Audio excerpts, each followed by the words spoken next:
ప్రేమ అంటే ఏంటి చెప్తున్నా? చచ్చిపోయే వరకు చెయ్యి వదలకుండా ఉండడు. ఉన్నాయయ్యి పరిస్థితులు మారిపోతారు, కరెన్సీకి మారిపోతారు, వ్యక్తులు పరిచయలకు మారిపోతారు, రకరకాల విషయాలకు మారిపోతారు. అతను ప్రేమ అంటే ఎక్కడుందంటే ఏదో ఒక లాభం ఉంటే నేను ప్రేమిస్తూ వస్తాను. నా నుంచి ఏదైనా లాభం లేదనుకోండి, నా స్నేహితులు కూడా నన్ను చెప్పండి ప్రేమించు. అందుకే సొసైటీలో అంటున్నాడు ప్రేమ పూర్తిగా కనుమరుగైపోద్ది. ఎక్కడ మీరు చూడండి, నిజాయితీగా ఉన్న పర్సన్స్ చూపించండి, ఏళ్ళు మీకు కనబడదు. ఎక్కడో తక్కువ నిజాయితీగా ఉన్న అక్కడక్కడ కనబడతారండి.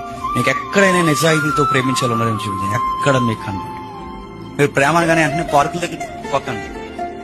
నేను ప్రేమ కానీ అన్ని సెక్టార్లో ఉన్న ప్రేమ కోసం మాట్లాడు. మనం బాధపడతామని మనకు వ్యతిరేకంగా పని చెప్పిన మన కొరకు నిలబడే స్నేహితులు లేరు. మనలుగా ప్రేమించే స్నేహితురాలు లేరు. ఉండరు. గుర్తుపెట్టుకోండి, ప్రేమలో కూడా స్వార్థం.